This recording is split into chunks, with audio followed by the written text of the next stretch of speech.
The Proverbs of Solomon from LetGodBetrue.com. Proverbs chapter 7 and verse 16.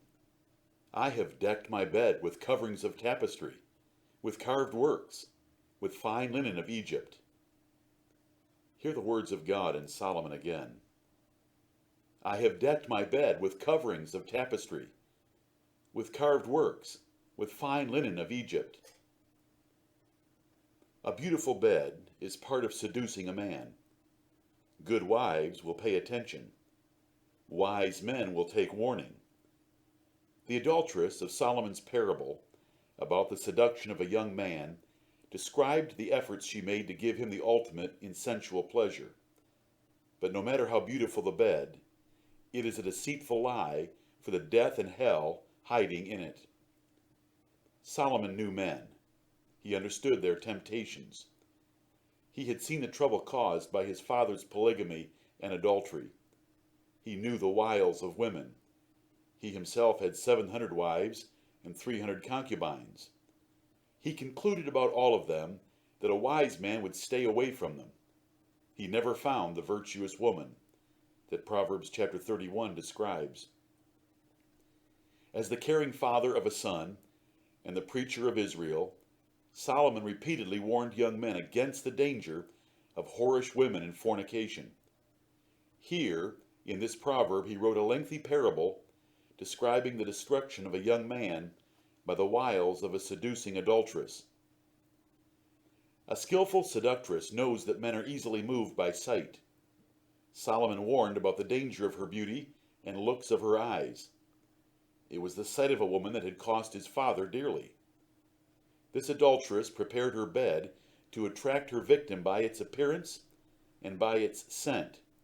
He was helpless before her. The only protection against such a woman is to stay far away, where you cannot see or hear her. If you get near her, you cannot resist her.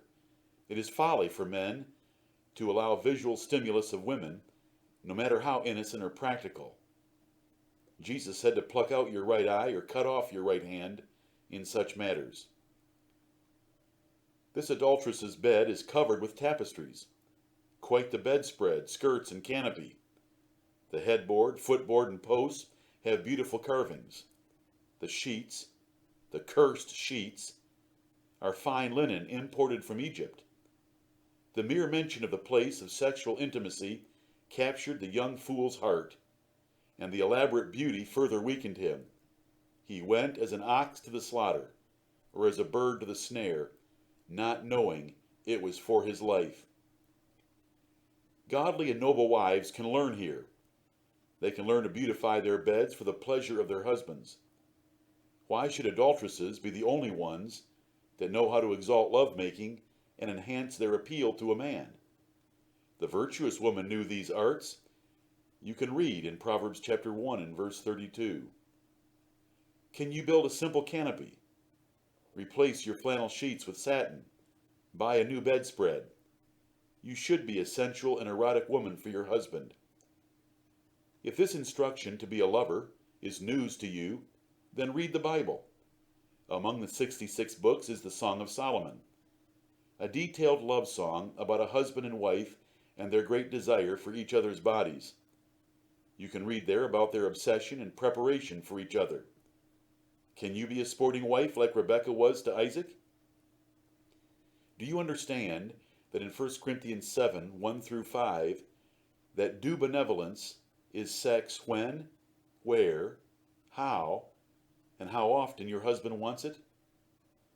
While the proverb here warns about fornication and adultery and condemns them both, Paul taught that marriage sanctifies the bed for sex.